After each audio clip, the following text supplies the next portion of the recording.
तर तुम्हाला माहित आहे, अँगर या शब्दाचा अर्थ अँगर म्हणजे ज्याला आपण क्रोध किंवा राग असं म्हणतो मराठीमध्ये. पण आता क्रोध आणि राग हे काय इनबिल्ड नसतं. तर या तुमचे इमोशन्स असतात. ह्युमन इमोशन्स असं आपण त्याला म्हणतो. आणि ह्युमन इमोशन्स हे स्पेसिफिक सिच्युएशनला ह्या तयार होत असतात. म्हणजे काही गोष्टी तुमच्या मनासारख्या नाही झाल्या तर राग येतो. तर तुम्हाला कोणी उर्मट बोललं तर राग येतो. किंवा तुमचे जे काही प्रिन्सिपल्स असतात ते फॉलो नाही केले तर तुम्हाला राग येतो. म्हणजे अशा सिच्युएशन क्रिएट होतात की त्यावेळेस तुमचे इमोशन्स हे एक्सप्रेस केल्या जातात. जे समोर व्यक्ती असतात किंवा मेंबर्स असतात तर त्यांच्याकडे. आता ही एक सायकॉलॉजिकल कंडिशन आहे आणि एक निगेटिव्ह ऍक्शन म्हणून त्याच्याकडे बघितलं जातं. कारण there influence is human body, whole human body affect and their reaction we observe in the sense of emotion. आता आपल्या पूर्ण ह्युमन बॉडीवरती आपला राग असेल किंवा क्रोध असेल तर त्याचा परिणाम आपल्याला दिसत असतो आणि त्याचे जे काय परिणाम असतात तर ते आपणाला हे आपल्या इमोशन्स मधून आपण ते दाखवण्याचा प्रयत्न करत असतो. पण आता ही गोष्ट अँगर ही एक स्पेसिफिक सिच्युएशनला एका स्पेसिफिक टाइमला तिथं तयार होत असते. तुम्ही असं बघितलं का एखादा व्यक्ती सकाळी उठल्यापासून रात्री झोपेपर्यंत रागातच असतो किंवा झोपला तरी पण रागातच असतो, तर असं नसतं. तर ते एक स्पेसिफिक मुवमेंट आहे. त्या मोमेंटवरती त्याला राग येतो आणि त्या वेळेस फक्त त्याचं जे काही एक्सप्रेशन्स असतात ते इमोशन्स असतात तर ते निगेटिव्ह असतात आणि त्याच्यामध्ये तो जे काय सायकोलॉजिकल डिस्टर्ब असतो ज्याच्यामुळे त्याचे कोर्स ऑफ ऍक्टिव्हिटी ह्याच्यामध्ये सुद्धा फरक पडत जातो. That one also make a difference. म्हणजे जे काही राईट पाथ वरती करायचं असतात किंवा प्रॉपर वे ने करायचं असतात तर त्या गोष्टी तिथं प्रॉपर वे ने केल्या जात नाहीत बिकॉज सायकोलॉजिकल डिस्टर्बन्स. आता हे सायकोलॉजिकल डिस्टर्बन्स तुम्ही बघितलं असेल, तुम्ही आनंदी असाल आणि अचानक तुम्हाला राग येऊ शकतो. तुम्ही दिवसभर दिवसाचे 12 तास तुम्ही व्यवस्थित कोर्स ऑफ ऍक्टिव्हिटी परफॉर्म करत असाल, मग त्या तुमच्या फील्डमध्ये असतील, ऑफिसमध्ये असतील, होममध्ये असतील, सोशल ऍक्टिव्हिटीमध्ये असेल, ज्या ठिकाणी असेल त्या ठिकाणी ज्या तुम्ही ऍक्टिव्हिटी परफॉर्म करता त्यावेळेस तुम्हाला मध्येच एखाद्या ठिकाणी कुठली एखादी सिच्युएशन तयार होते आणि त्या ठिकाणी तुम्हाला काय होतो, राग येतो आणि त्यावेळेस तुम्ही ते इमोशन्स हा एक्सप्रेस करण्याचा प्रयत्न करत असता. मग एखाद्यावरती रागावणं असेल, मोठ्यानं ओरडणं असेल, शिवीगाळ करणं असेल, तर असे जे काही निगेटिव्ह ऍक्शन्स आहेत या निगेटिव्ह ऍक्शन्स तुम्ही त्या ठिकाणी काय करता, परफॉर्म करता आणि त्यालाच आपण राग म्हणतो. आता राग आणि दुसरं एक तुम्हाला एक टॉपिक आहे याच्यामध्ये स्ट्रेस. स्ट्रेस आणि अँगर याच्यामध्ये फरक आहे. स्ट्रेस म्हणजे ताण येणं, म्हणजे सतत एखादी गोष्ट करणं त्याच्यामुळे आपल्याला ताण येतो. एखादी गोष्ट वारंवार आपल्यावरती बंबार्डिंग केली जाते त्याचा म्हणजे राग होतो. तर स्ट्रेस मॅनेजमेंट आणि अँगर मॅनेजमेंट ही दोन कन्सेप्ट वेगळे आहेत. पण मॅनेजमेंटसाठी जे काय आपण टेक्निक्स असतील, वेगवेगळे आयडियाज असतील, तर most of the both one psychological disorder आहेत, सायकोलॉजिकल डिस्टर्बन्स आहेत. तर याच्यासाठी सिमिलर काही गोष्टी आपल्याला त्याच्यामध्ये बघायला मिळतात स्ट्रेस मॅनेजमेंट आणि अँगर मॅनेजमेंट मध्ये. फॉर एक्झाम्पल हॉबीज असं आपण म्हणतो. तुम्हाला विचारलं जातं की व्हॉट इज युअर हॉबीज, तर त्या हॉबीज मध्ये तुम्हाला तुमच्या आवडीनिवडी असतात की त्या आवडीनिवडीज मधून तुम्ही आनंद घेत असता आणि ह्याच्यातून तुम्हाला बऱ्यापैकी जो क्रोध असेल किंवा स्ट्रेस असेल तर तो मॅनेज करता येतो, कारण तुमच्या आवडीची गोष्ट तिथं होत असते. आणि स्ट्रेस आणि अँगर म्हणजे तुमची निगेटिव्ह ऍक्शन असते. तर निगेटिव्ह ऍक्शन कमी करायची असेल तर तुम्हाला तुमच्या हॉबीज ह्या फॉलो कराव्या लागतात. म्हणून तुम्ही बघितलं असेल इंटरव्ह्यू जे होतात तर इंटरव्ह्यू मध्ये किंवा तुमचं क्युरिक्युलम डेटा असतो किंवा बायोडेटा असतो की ज्याच्यामध्ये तुम्हाला तुमच्या हॉबीज विचारल्या जातात किंवा तुमच्या इंटरव्ह्यू मध्ये सुद्धा तुम्हाला तो क्वेश्चन विचारला जातो. तर त्याच्या पाठीमागचं कारण तेच असतं की तुम्ही हाऊ यू मॅनेज, कारण स्ट्रेस हा तुमच्या वर्कमध्ये येत असतो. ज्या ठिकाणी तुम्ही जॉब करणार आहात, मग क्लास 1 ऑफिसर असाल किंवा अजून कुठं प्रायव्हेट मध्ये असाल, जिथं जॉब करणार असाल, तर त्यावेळी तुम्हाला तिथे एक स्ट्रेस तयार होत असतो किंवा काही गोष्टी तुम्हाला ते सिच्युएशनल ह्या इन्फ्लुएन्स करत असतात. तर त्यावेळी तुम्ही कशा पद्धतीने मॅनेज करू शकता, अशा कुठल्या तुमच्याकडे हॉबीज आहेत? मला बरेच म्हणतात स्विमिंग करणं, रनिंग करणं, किंवा काय म्हणतात व्हॉलीबॉल खेळणं, बऱ्याच हॉबीज असतात. पण त्यातले त्यात ज्या मॅक्झिमम कन्सिडर होणाऱ्या हॉबीज आहेत, तर लिसनिंग सॉन्ग असेल, सिंगिंग सॉन्ग असेल, रायटिंग असेल किंवा याच्यामधले जे काय बसल्या-बसल्या तुम्ही त्या गोष्टी करू शकता. अशा हॉबीज तुम्ही जास्त तिथं फॉलो करणं गरजेचं आहे. कारण त्या हॉबीज ह्याच तुम्हाला स्ट्रेस मॅनेजमेंट आणि अँगर मॅनेजमेंट करू शकतात. आता तुम्हाला राग आला आणि लगेच तुम्ही म्हणाल का मला व्हॉलीबॉल खेळायला जायचं ऑफिसमध्ये तुम्ही काम करताय आणि आता मला राग आलाय मला व्हॉलीबॉल खेळून येतो म्हणजे राग कमी होईल. असं होऊ शकत नाही. तर त्यासाठी तुम्हाला तुमची जी हॉबीज असतात ह्या प्रॉपर असणं गरजेचं आहे. म्हणजे काही गोष्टी तुम्ही बसल्या-बसल्या मॅनेज करू शकता किंवा काही गोष्टी आउटसाइड एन्व्हायर्नमेंटमध्ये तुम्ही मॅनेज करू शकता. तर अशा गोष्टी तुम्हाला त्या लक्षात घ्याव्या लागतील किंवा कराव्या लागतील. आता अँगर म्हणजेच काय? तुम्हाला काल आपण डेफिनिशन झालेलं आहे. It is basic human emotion that is experienced by all people. ही एक बेसिक कन्सेप्ट आहे, बेसिक ह्युमन इमोशन. आता हे काही इनबिल्ट नाही. हे तयार होत असतं. आपण लर्न करतो. दुसऱ्याकडून शिकत असतो किंवा दुसऱ्याकडून ते घेत असतो किंवा दुसऱ्याला बघून ते आपल्यामध्ये सुद्धा तयार होत असतं. तुम्ही एखाद्या व्यक्ती अज्ञात स्थळी ठेवा वयाचे 17, 18, 19, 20 वर्ष. तर त्याला काही गोष्टी ज्या माहीत नसतील, तर तो त्या फॉलो पण करत नाही. म्हणजे तुम्हाला राग येणं किंवा स्ट्रेस येणं किंवा अशा काही गोष्टी असतात. ह्या गोष्टी जर तुम्ही त्याला दाखवल्या तर after 20 years they can't express such type of negative emotions. So, anger, that one is basic human emotion that is expressed by all people.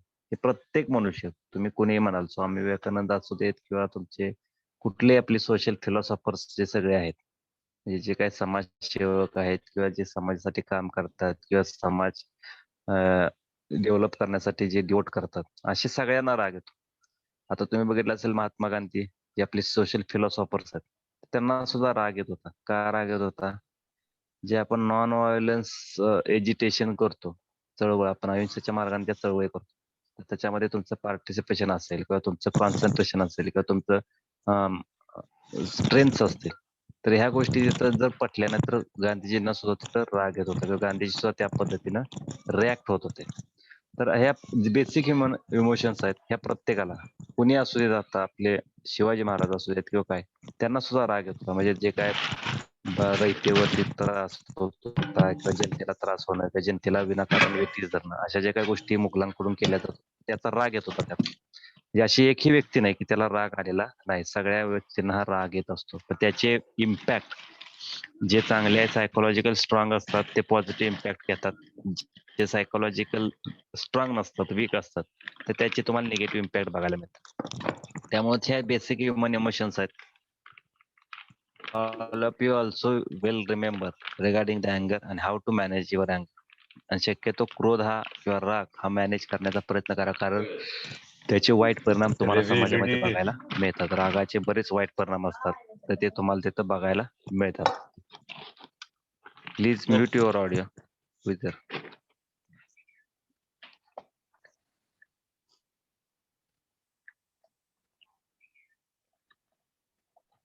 Riteish Kore please mute your audio.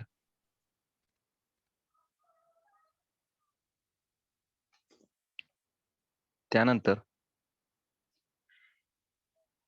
आवाज येतोय का? आवाज येतोय का माझा? येतोय सर. येतोय. हा ओके. देन अँगर मॅनेजमेंटची डेफिनेशन बघूया. आता मॅनेजमेंट म्हणजेच काय? ह्याच्यामध्ये तुम्हाला बघितलं असेल सोल्युशन हा शब्द तुम्ही ऐकला असेल. सोल्युशन म्हणजे एक उपाय असं आपण म्हणतो आणि मॅनेजमेंट म्हणजे व्यवस्थापन. आता ह्यात थोडक्यात ह्याचा मॅनेजमेंटचा अर्थ adjustment of the specific situation. आता व्यवस्थापन म्हणजे काय? तुमच्याकडे जे काय अवेलेबल मटेरियल असेल किंवा सोर्सेस असतील तर त्याचं युटिलायझेशन करून प्रॉपर मॅनेज किंवा प्रॉपर अरेंजमेंट ही करणं त्याला आपण मॅनेजमेंट म्हणतो. आता अँगर मॅनेजमेंट म्हणजेच काय? It is increasing the positive aspect of functions or अँगर and decreasing the negative functions of अँगर. तुम्हाला इथे सांगितले की जे पॉझिटिव्ह फंक्शन्स आहेत तर ते इन्क्रीज करणं आणि निगेटिव्ह फंक्शन्स काय करणं कमी करणं त्याला आपण अँगर मॅनेजमेंट म्हणतो. आता पॉझिटिव्ह फंक्शन्स इन्क्रीज करणं निगेटिव्ह कमी करणं ही आपण इमिजिएट करू शकत नाही. तर त्यासाठी प्रत्येक ह्युमन जे आहेत तर त्यांच्या हॉबीज असणे किंवा त्यांच्या आवडी इंटरेस्ट, लाईक, डिसलाईक्स ह्या माहित असणं गरजेचं आहे. त्या कुणाला माहित असणं, आपल्याला माहित असून काय गरजेचं उपयोगाचं नाही. ज्या त्या व्यक्तीला त्या गोष्टी माहित असणं अपेक्षित. कारण अँगर मॅनेजमेंट काय आपण करू शकत नाही. तुम्ही जर एखाद्या ऑफिसमध्ये असाल किंवा काम करत असाल तर तुम्हाला बॉस काढून टाकेल कामावर. एवढीच गोष्ट करेल. तुमचा अँगर, तुमचा क्रोध काय असेल ते तुम्ही कमी करा, नाही वाढवा. एवढंच गोष्ट होते. पण तिथं तुम्हाला सांगितलं जाणार नाही की गाणं ऐका, पुस्तक वाचा किंवा खेळायला जावा, फिरून या, एन्जॉय करा, नाश्ता करा. असं काय तुम्हाला कोण सांगितलं जात नाही. तर ते एक तुमची स्वतःची रिस्पॉन्सिबिलिटी आहे. That's your own responsibility to convert negative functions towards positive functions or negative functions toward the positive aspects, and that one means anger management. त्यालाच आपण काय म्हणतो, अँगर मॅनेजमेंट. आता याच्यातून आपल्याला एक थोडक्यात गोष्ट लक्षात येते की अँगर ही एक अनप्लेझंट फिलिंग आहे. त्याच्यातून आपल्याला जो गोष्टी बघायला मिळतात, that one is very injurious for the human being. ह्या ज्या गोष्टी आहेत ह्या एक इंजुरियस आहेत किंवा त्याचे जे इम्पॅक्ट आहेत ते तुम्हाला तिथं बघायला मिळतात. Then it is completely normal, usually healthy human emotions. आता काही अमाऊंट मध्ये अँगर मॅनेजमेंट मध्ये तुम्हाला काय नॉर्मल गोष्टी बघायला मिळतात किंवा नॉर्मल निगेटिव्ह फंक्शन्स. आता काय स्ट्रॉंग असतात, काय नॉर्मल असतात, काय मीडियम असतात. तर याच्यामध्ये तुम्हाला नॉर्मलच्या फंक्शन्स बघायला मिळतात, काही हेल्दी असतात. राग येणं तुम्हाला बघितलं असेल की ब्लड सर्क्युलेशन चांगलं होतं, प्रत्येक शरीराला तुमचा ब्लडचा सप्लाय प्रॉपर केला जातो, त्यामुळे तुम्ही ऍक्टिव्ह होता. म्हणजे राग येऊन गेला तर माणूस थोडा ऍक्टिव्ह होतो, अलर्ट होतो किंवा चांगला. तुम्ही बघितलं असेल रागात तुम्ही बरेच कामं पटपट पटपट करत असतात. म्हणजे अशा काही गोष्टी होत असतात की तुम्हाला एक स्ट्रेंथ, एक ताकद निर्माण करण्याचं काम की राग करतो. म्हणून काय तुम्ही रोज राग येणं गरजेचं नाही. त्या काय सिच्युएशनल आहेत, त्या सिच्युएशनल त्या ठिकाणी ज्या गोष्टी आहेत त्या सिच्युएशनल असणं गरजेचं आहे. आणि युअर ह्युमन इमोशन, ह्याच्यामध्ये आपल्याला इमोशन्स असतात. अँगर is natural adaptive response to threats. Adaptive म्हणजे त्याला तुम्ही, मी बऱ्याच वेळा सांगितले, अडॅप्ट हा शब्द तुम्हाला वाटण्यामध्ये, अडॅप्ट म्हणजे ऍडजस्ट करणं. ज्या काही त्रुटी असतील तर त्या ऍडजस्ट करणे किंवा त्याच्यावरती आपल्याला सामावून घेणं आणि त्यातून आपण न्यूट्रल होणं, हे आपल्या अँगरचं मेन, अँगर मॅनेजमेंटचं मेन एम आहे किंवा त्याचं ऑब्जेक्टिव्ह आहे. सो अँगर is natural and should adapt to response to the threat. Their anger turned inward may cause hypertension, high blood pressure or depression.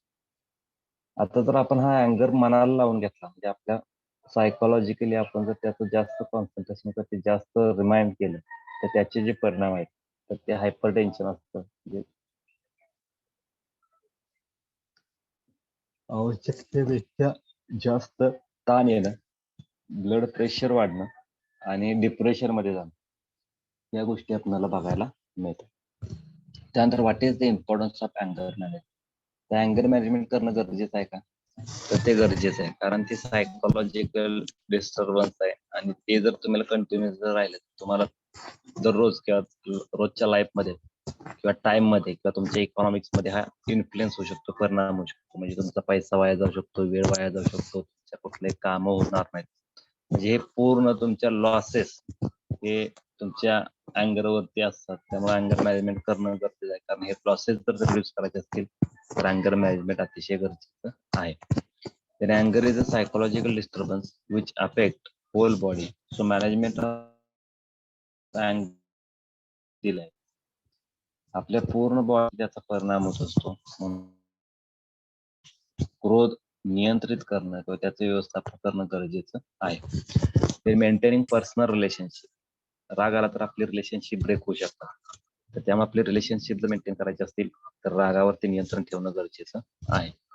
Help for developmental process, म्हणजे आपला जर विकासात्मक काय प्रक्रिया असतील किंवा त्या संदर्भामधल्या काही गोष्टी आपण करत असतो, तर त्यासाठी सुद्धा राग किंवा क्रोधाचं व्यवस्थापन किंवा नियंत्रण करणं गरजेचं आहे. शोईंग प्लीजंट फेशियल एक्सप्रेशन, आनंदी असं तुमच्या चेहऱ्यावरचे हावभाव हे जर दाखवायचे असतील तर राग नियंत्रित करा. राग जर नियंत्रित नसेल तर तुमचं फेशियल एक्सप्रेशन हे प्रॉपर असणार नाही. रिड्यूस निगेटिव्ह इम्पॅक्ट, जे काय चुकीचे काय निगेटिव्ह इम्पॅक्ट आहेत तर ते कमी करा. प्रमोट अनालिटिकल थिंकिंग, तुमचं जे काय तर्कशुद्ध विचार असतात किंवा अनालिटिकल थिंकिंग असतात त्याला चालना देण्यासाठी तुम्हाला अँगर मॅनेजमेंट करणं गरजेचं आहे. आणि हेल्प टू कंट्रोल बिहेवियर, तुमचं जे काय वर्तणूक आहे त्या वर्तणुकीचं जे काही कंट्रोल आहे हे तुमच्या अँगर मॅनेजमेंटवर ते टोटल डिपेंड असतं.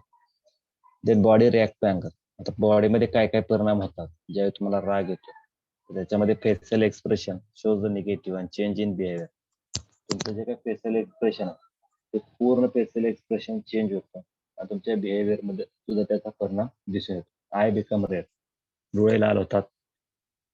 हार्ट पंप फास्टर, तुमचे जे काय श्वासोच्छ्वास असतं किंवा तुमच्या हार्टचे जे काही प्रोसेस आहे, प्रक्रिया आहे ती नॉर्मल रेटपेक्षा फास्टर होत असते आणि त्याचा परिणाम म्हणजे ब्लड प्रेशर इन्क्रीज. जर हार्ट पंप फास्टर होत असेल तर ब्लड प्रेशर हा आपल्या बॉडीमध्ये इन्क्रीज होत असतो. देन मसल्स बिकम टेन्स, हे एकदम ताणले जातात. आपले मसल्स असतात, स्नायू असतात, तर ते स्नायू ताणले जातात. ब्रिदिंग फास्ट, तुमचा श्वासोच्छ्वास जो आहे तो एकदम फास्ट होत असतो. Body shift in to higher gear and generating energy, म्हणजे एकदम टॉप लेवलवरती आपली बॉडी जाते की आपल्या बॉडीमधले सगळे जे अवयव असतात किंवा आपले बॉडी पार्ट असतात तर याच्यामध्ये ड्रास्टिक चेंज तुम्हाला बघायला मिळतो आणि एनर्जी डेव्हलप व्हायला तिथं चालू होते. म्हणजे तुम्हाला हिट होणं किंवा एकदम लाल होणं असं ज्या काही बॉडीमधल्या क्रिया असतात तर त्या तुम्हाला बघायला मिळतात. आवाज येतोय का माझा? आवाज येतोय का? येतोय आवाज sir. येतोय का? Okay. Then after types of अँगर, इंटरनेट इश्यू असल्यामुळे स्क्रीन शेअर प्रॉपर होत नाही, ब्रेक होते. त्यामुळं be alert. If you don't hear then immediately alert me or inform me. The next one, types of अँगर. आता स्क्रीन फक्त विजिबल नाही की इंटरनेट थोडा इश्यू असल्यामुळे डायरेक्ट मोबाईलवरून आता लिंक आहे, ज्यावेळी होईल त्यावेळी ऑटोमॅटिक ते तुम्हाला स्क्रीन तिथं स्क्रीनवरती दिसेल. टाइप्स ऑफ अँगर, याच्यामध्ये तुम्हाला आपण टाईप केलेलं आहे. म्हणजे अँगर राग येत असेल तर हा राग वेगवेगळ्या टाईप मध्ये असतो आणि याचा नियंत्रण हे सुद्धा आपण वेगवेगळ्या पद्धतीने तिथं करत असतो. आता त्यातला पहिला टाईपचा अँगर आहे ऍसर्टिव्ह अँगर. तर तुम्ही हा शब्द ऐकला असेल इंग्लिश मध्ये, ऍसर्टिव्ह सेंटेन्स. त्यानंतर निगेटिव्ह, अफर्मेटिव्ह हे शब्द तुम्ही ऐकलेले असतील. आता ऍसर्टिव्ह म्हणजेच काय, त्याच्यामध्ये आत्मविश्वास असतो. त्या आत्मविश्वासाला तडा जाणारे असे काही राग आहेत, म्हणजे तुम्ही विश्वासघात असा आपण त्याला म्हणतो. तर हे असर्टिव्ह अँगर्स असतात, ते most constructive type of hangers असतात. कन्स्ट्रक्टिव्ह म्हणजे काय, हे तयार होत असतात. कन्स्ट्रक्शन म्हणजे तयार होत. हे आपल्या याच्यामध्ये बॉडीमध्ये किंवा आपण आपल्या पर्टिक्युलर सायकोलॉजिकल डिस्टर्बन्स मध्ये हे आपण तयार करत असतो. कारण एकदम जवळचा मित्र असेल आणि त्यानं जर तुम्हाला धोका दिला तर ते तुम्हाला विश्वासघात केल्यासारखं वाटतं. तसंच ह्या असर्टिव्ह अँगर आहेत हे तसेच असतात की जे तुम्हाला सहन होत नाही हे तुम्ही तयार करता, मग लगेच तुम्ही त्याला रिॲक्ट करताय किंवा त्याच्यावरती परिणाम करत असताय किंवा त्याला कसं उलट सुलट बोलणं, तर त्याला आपण सायकोलॉजिकल आउटब्रेक्स असं म्हणतो. आणि that one avoiding should be important. त्याचं कंट्रोल करणं किंवा ते अवॉइड करणं गरजेचं आहे, कारण असर्टिव्ह अँगर हा कन्स्ट्रक्टिव्ह आहे.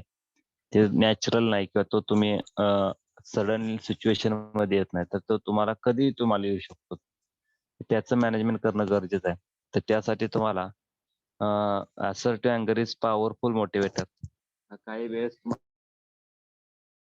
कारण एखाद्याने विश्वासघात केला म्हणजे तुम्ही कोणावर विश्वास ठेवायचा आणि कोणाला विश्वास ठेवायचा नाही, हे तुम्हाला एक प्रेरणा निर्माण करण्यासाठी एक महत्वाचं आहे. पण असर्टिव्ह अँगर टू ओव्हरकम, याचं जर कंट्रोल करायचं असेल तर fear, address injustice and achieve your desired outcomes in life.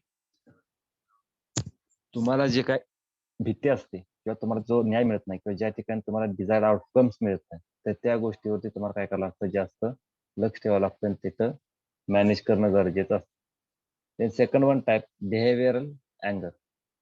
Behavioural अँगर म्हणजे दॅट वन एक्सप्रेस फिजिकली आणि दॅट वन इज अग्रेसिव्ह. एकदम राग, क्रोधित किंवा तुमच्या सगळ्या एक्सप्रेशन्स असतात त्या तुम्ही तिथं दाखवत असता या बिहेवियरल अँगर्स मध्ये.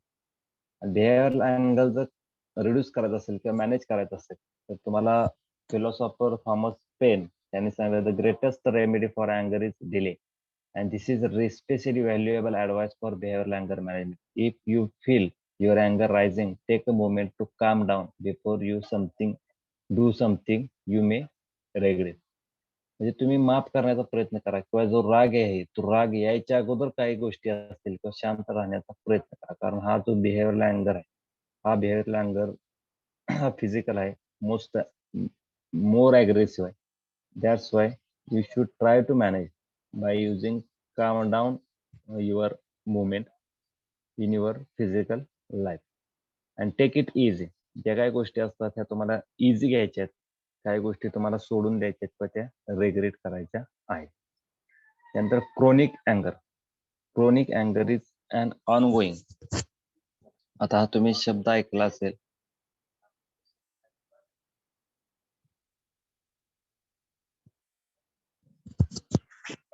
क्रोनिक म्हणजे हा तीव्र असतो. क्रोनिक म्हणजे तीव्र.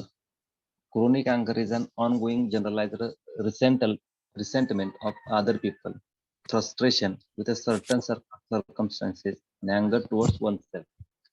आता हा जो क्रोनिक अँगर आहे, हा तीव्र राग असा आपण त्याला म्हणतो. हा फ्रस्ट्रेशन मुळे येत असतो किंवा आपल्याला वेगळ्या जनरल रिसेंटमेंट्स असतात, तर त्याच्यामुळे आपण त्याच्याकडे खेचलो जातो आणि त्यातून आपल्याला हा राग येत असतो. आता हा जर राग कमी करायचा असेल तर तुम्हाला काय करावं लागेल? Spend some time reflecting to underline cause of your अँगर. हा अँगर रिफ्लेक्ट करण्यासाठी ज्या गोष्टी करता येतील तर त्याच्याकडे तुम्ही जास्त लक्ष द्या, तिकडे जास्त वेळ द्या. If you can identify the source of your resentment, काही जे रिसेंटमेंटचे सोर्स जर तुम्हाला आयडेंटिफाय झालं तर you may be able to resolve the inner conflict you are experience. तर त्यावेळेस तुम्ही ती रिझॉल्व करू शकता बाय फॉरगिव्हिंग युअर सेल्फ. म्हणजे तुम्ही स्वतःला तिथं माफ करणे किंवा तुम्ही स्वतःला त्यातून अलिप्त ठेवून. Then judgemental अँगर. जजमेंट म्हणजे त्याला आपण अंदाज म्हणतो. म्हणजे तुम्हाला काय गोष्टी माहित नसतात पण तरी सुद्धा तुम्हाला राग येतो. म्हणजे माझ्याबद्दल कोण काय बोललं असेल का, किंवा माझ्याबद्दल कोणी वाईट बोललं असेल, हे जजमेंट आपण म्हणतो. आणि त्यावर आपल्याला राग येत असतो की बाबा असं झालं असेल, तसं झालं असेल. आणि हा राग हा अतिशय घातक असतो, कारण people exhibit this type of अँगर आपण मिसजज.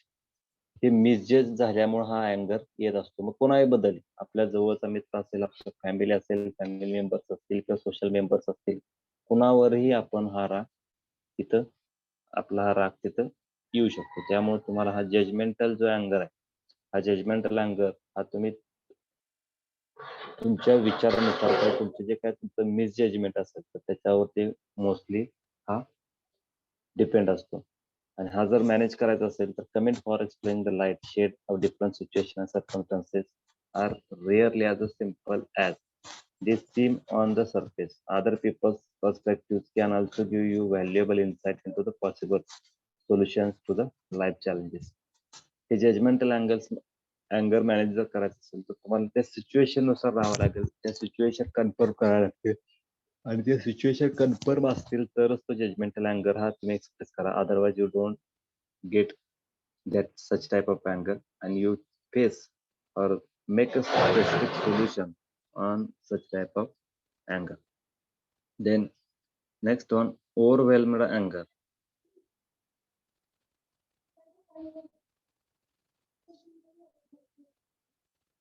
ओव्हरवेल्मिंग म्हणजे आहे त्याच्यापेक्षा जास्त, म्हणजे मारामारी होणं, इतपत पुढे जाणं किंवा इतपत जो राग असतो त्याला ओव्हरवेल्म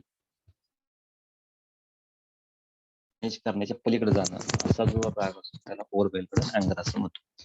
आणि तेच अनकंट्रोल्ड टाइप ऑफ अँगर म्हणून त्याला आपण म्हणतो अनकंट्रोल्ड टाइप ऑफ अँगर. हा कंट्रोल होऊ शकत नाही. तुम्हाला काय करतो, कसं करतो, कुठं गेलोय, काय करतोय, तर त्या असा हा अँगर असतो. आणि होपलेसनेस आणि फ्रस्ट्रेशन, याच्यावरती आपल्याला आशा नसतात की तुमचे प्रॉपर रिझल्ट किंवा तुमचा कंट्रोल होण्याचे जे काही चान्सेस आहेत तर ते तुम्हाला त्याच्यामध्ये दिसत नाहीत. तर ह्या टाईपचा जो काय अँगर आहे त्याचं जर मॅनेजमेंट करायचं असेल तर तुम्हाला प्रॉपर जे काय फॅमिली मेंबर्स असतील, प्रोफेशनल कलिग्स असतील, सपोर्टर्स असतील किंवा वेगवेगळ्या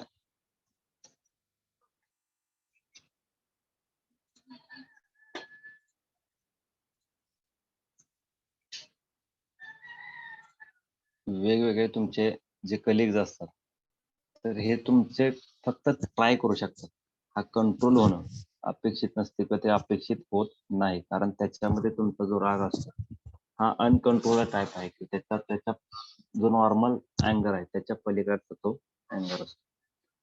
त्यानंतर नेक्स्ट आहे पॅसिव्ह अग्रेसिव्ह अँगर. पॅसिव्ह म्हणजे काय, ऍक्टिव्ह आणि पॅसिव्ह तुम्हाला माहित आहे. पॅसिव्ह म्हणजे आतल्या आत तुम्ही राग आलेला असतो, पण अतिशय तिखट राग असतो, तुम्ही दाखवत तर नाही पण आतमध्ये तुम्हाला राग असतो. आणि द टर्म पॅसिव्ह अँगर आपण referred as पॅसिव्ह अग्रेसिव्ह अँगर and external manners of dealing with angry emotions by well not dealing with them.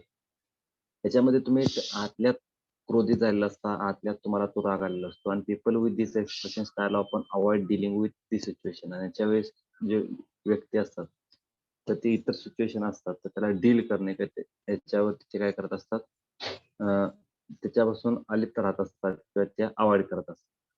And however, anger is still expressed by passive aggressive individual. आणि passive aggressive जे individual असतात म्हणजे आतल्यात जे हे करत असतात म्हणजे क्रोध दाखवणारे हे चांगले.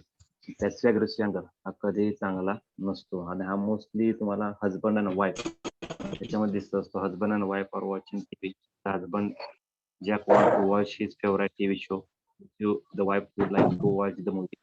अशा काही गोष्टी असतात की तुम्हाला घरामध्ये सुद्धा ह्या गोष्टी बघायला मिळत असतात की तुमच्या मनासारखा टीव्ही चॅनलचं तुम्हाला ते एक्झाम्पल देतो की ज्यामध्ये तुम्हाला टीव्हीचा एखादा मूवीज बघायचा असेल तर घरातले वेगळेच सिरियल्स बघत असतात तर त्यावेळी तुम्हाला आतल्यात राग येत असतो, काय हे बघतात कशाला बघतात किंवा असं तुम्हाला तिथं राग येतो. आणि हा पॅसिव्ह अग्रेसिव्ह अँगर जो आहे हा अवॉइडंट आहे, हा तुम्हाला अवॉइड करता येऊ शकतो.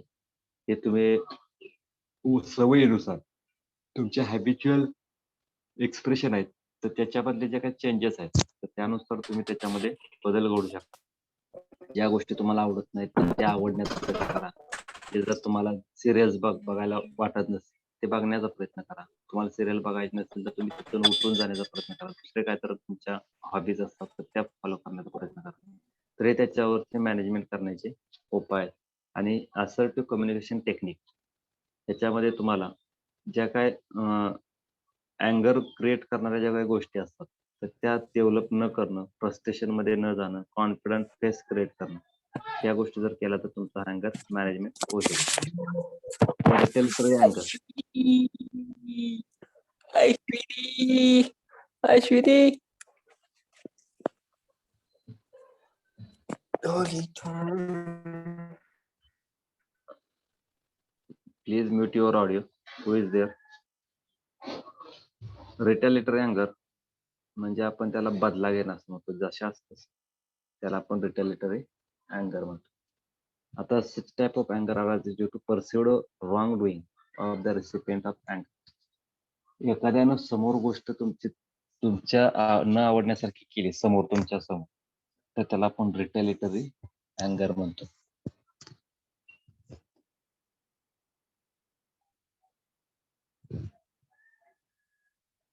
आणि ह्याच्यामध्ये तुम्हाला हरासमेंट हे एक एक्झाम्पल तिथे देता येईल. एकमेका आपण त्रास देणं ही एक रिटेलिटरी अँगर म्हणजे जाणून बुजून त्रास दिला जातो, जाणून बुजून गोष्टी केल्या जातात तर हा रिटेलिटरी अँगर आहे आणि हा तुमच्या समोर होत असतो. आणि हा सुद्धा जसा असर्टिव्ह अँगर आहे कन्स्ट्रक्टिव्ह तर तसाच हा रिटेलिटरी पण अँगर आहे, कन्स्ट्रक्टिव्ह टाइप ऑफ अँगर आहे. आणि it is usually to instinctive response to the being confronted and attracted by the someone else. आणि हा सगळा जो क्रोध आहे हा आपण अट्रॅक्ट करण्यासाठी म्हणजे आता तुम्ही हरासमेंट करत असता, एखाद्याला त्रास देत असता तरीही त्याच्यामध्ये तुम्हाला एक ऍक्सेप्टन्स असते तर त्याच्यामध्ये तुम्हाला इतरांना अट्रॅक्ट करण्याचं काम या क्रोधामधून तुम्ही करत असता. कारण सगळ्यांनी बघितलं पाहिजे मला राग कसा आला, मी राग कसा करतो, तर त्या गोष्टी तुम्हाला तिथं दिसत असतात. त्याच्यामध्ये तुम्ही एक पॉज घ्या, विचार करा, त्यानंतर रिॲक्ट होण्याचा प्रयत्न करा, सिच्युएशन इम्प्रूव्ह करण्याचा प्रयत्न करा जेणेकरून तुमचा राग कमी होईल. देन सेल्फ अब्युजिव्ह आणि सेल्फ इन्फ्लिक्टेड अँगर. सेल्फ अब्युजिव्ह, सेल्फ इन्फ्लिक्टेड म्हणजे आपण एखादी गोष्ट केली ती चुकीची केली तर त्याच्यावरती आपल्याला शेम बेस्ड टाईप अँगर करायला You. तर आपल्या मनामध्येच त्याचा विचार करत You असतो. म्हणजे काय?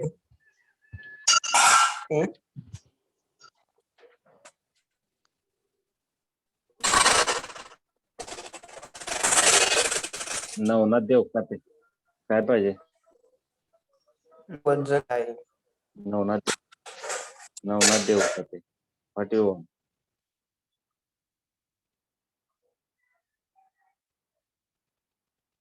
देवकाते आवाज येतोय का मला?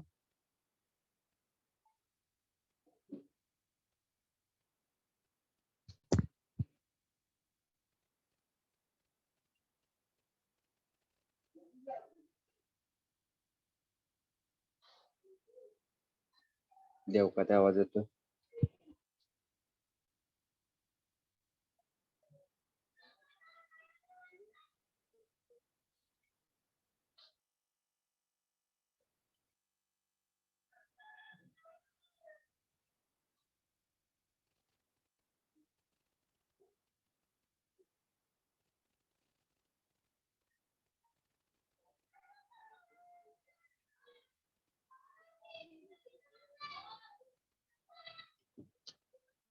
सेल्फ अब्युजिव्ह अँगर.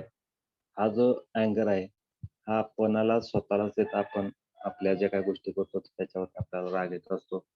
आपण त्याच्यावरती शरम करत असतो. त्याच्यावरती आपल्याला थोडाफार शेम बेस्ड टाईप अँगर म्हणून त्याच्याकडे आपण बघतो. आणि हा अँगर जर मॅनेज करायचा असेल तर ह्याच्यामध्ये तुम्हाला सेल्फ डिफेन्स किंवा ट्रान्सफॉर्मिंग किंवा चॅलेंजिंग ज्या काही गोष्टी असतात तर त्या तुम्हाला थोड्याफार प्रमाणामध्ये यूज करावं लागतील. मॅक्झिमम चॅलेंजेस हे तुम्ही तिथं ऍक्सेप्ट करू नका. सेल्फ डिपेंडिंग तुम्हाला करता येणं गरजेचं आहे. In verbal अँगर. व्हर्बल म्हणजे आपण तोंडी बोलतो. व्हर्बल म्हणजे तोंडातून बाहेर पडणारे शब्द.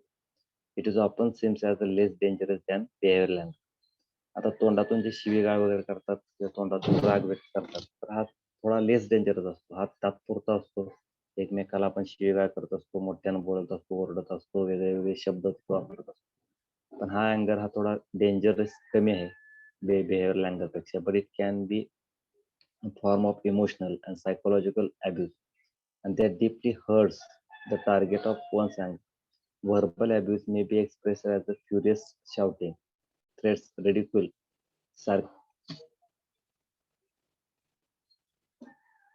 verbal anger may be ridicule, sarcasm, intense blaming and criticism.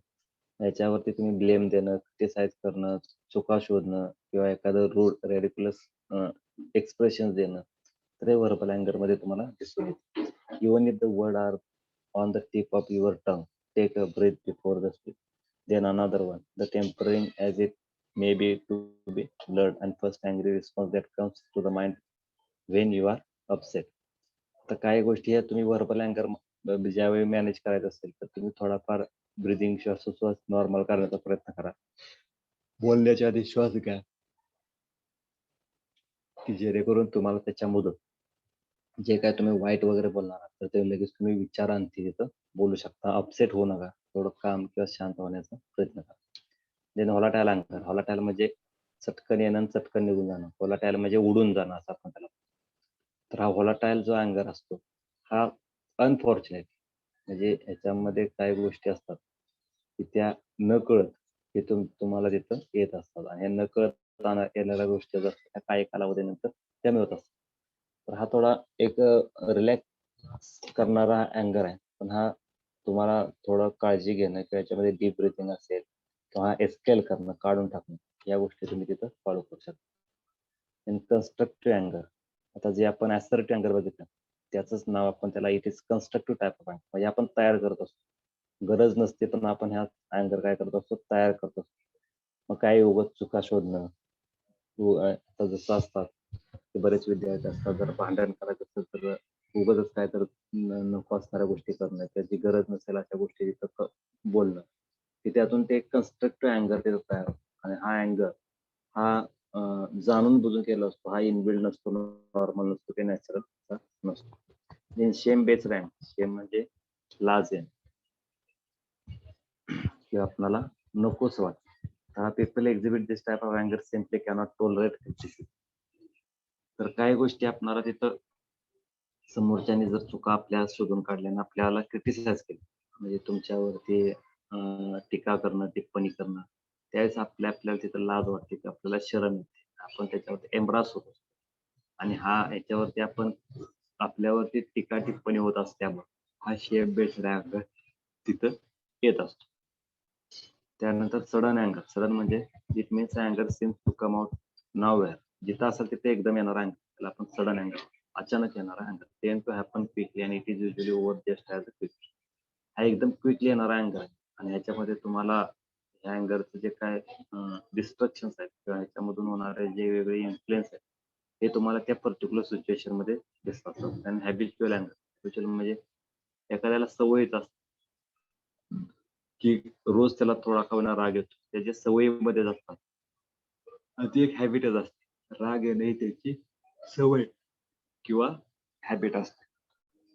These people are grumpy and they usually tend म्हणजे काळजी घेणं to get angry at small things.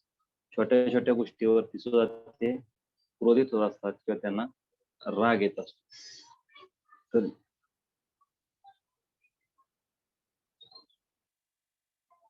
असे जे लोक असतात mostly grumpy people they shows the habitual अँगर. Grumpy म्हणजे ज्याला त्यांच्या सवयीमध्ये चिडखोर असं आपण त्याला म्हणतो, जे लगेच चटकन चीड येणारे असे असतात किंवा असंतुष्ट असं आपण म्हणतो, तर असे लोक असतात तर त्यांना असा हॅबिच्युअल अँगर असतो.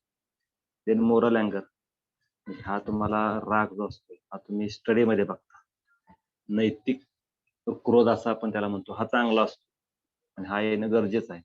कारण तुम्ही बघितलं असेल एखादा जर क्लास 1 ऑफिसर झाला आणि त्याचं जर एक मोटिवेशनल स्पीच जर तुम्ही ऐकलं तर तुम्ही लगेच त्याच्यावरती मोटिवेट होत असता, ते रागानं तिथं काम करायला लागतं, अभ्यास करायला लागतं. तर याच्यामध्ये एक तुमचे इमोशन्स त्या दृष्टीनं किंवा एमच्या डिरेक्शननं तुमची तिथं मुवमेंट तिथं चालू होत असते. And this people feel they have every right to be angry at others who have broken the rules, and this gives them the sense that they are superior than everybody else, and they believe that their anger is for a good cause. हा चांगल्या कारणासाठीचा अँगर असतो. पण moral अँगर हा सुद्धा लिमिटच्या बाहेर किंवा जी तुम्हाला limit आहे त्या लिमिटच्या बियॉन्ड जाता कामा नाही. देन कोपिंग विथ अँगर, आता हा अँगर जो आहे ह्या अँगरवर जर कोप करायचं असेल किंवा तो जर मॅनेज करायचा असेल किंवा त्याचा सामना जर करायचा असेल तर तुम्हाला काय करावं लागेल, ते काही वेळेसाठी तुम्हाला स्थिर राहावं लागेल, टाइम आउट घ्यावं लागेल, ब्रिदिंग करावं लागेल, जे काय तुमचे माइंड डायव्हर्ट करावं लागेल.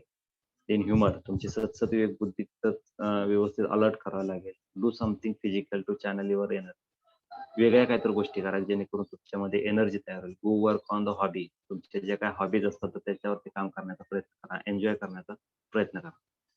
देन अँगर मॅनेजमेंट टिप्स, त्यानंतर तुम्हाला ह्या अँगर मॅनेजमेंटच्या काय टिप्स आहेत त्या तुम्हाला सगळ्या अँगर मधून थोड्या थोड्या कलेक्ट केल्या आणि हा तुम्हाला क्वेश्चन विचारला जातो. हा आपल्या टॉपिकच नाव आहे, हाऊ टू मॅनेज अँगर. तर त्यामुळे तुम्हाला अँगर मॅनेजमेंट वरती तुम्हाला डायरेक्ट क्वेश्चन 4 मार्क्स साठी रिटर्न साठी, जर ऑफलाईन एक्झाम झाली तर रिटर्न साठी विचारला जातो. अँगर मॅनेजमेंट मध्ये तुम्हाला मी सांगितलं की जे काही निगेटिव्ह ऍक्शन्स असतात ते कन्वर्ट करायचे पॉझिटिव्ह ऍक्शन किंवा त्याच्यामध्ये जे निगेटिव्ह ऍस्पेक्ट असतात तर ते पॉझिटिव्ह मध्ये कन्वर्ट करतात, त्याला आपण अँगर मॅनेजमेंट म्हणतो. त्याच्यामध्ये तुम्हाला पहिली टिप आहे, थिंक बिफोर यू स्पीक. काही बोलण्याच्या अगोदर विचार करा आणि बोलून झाल्यावर विचार न करता बोलण्याच्या अगोदर विचार करा.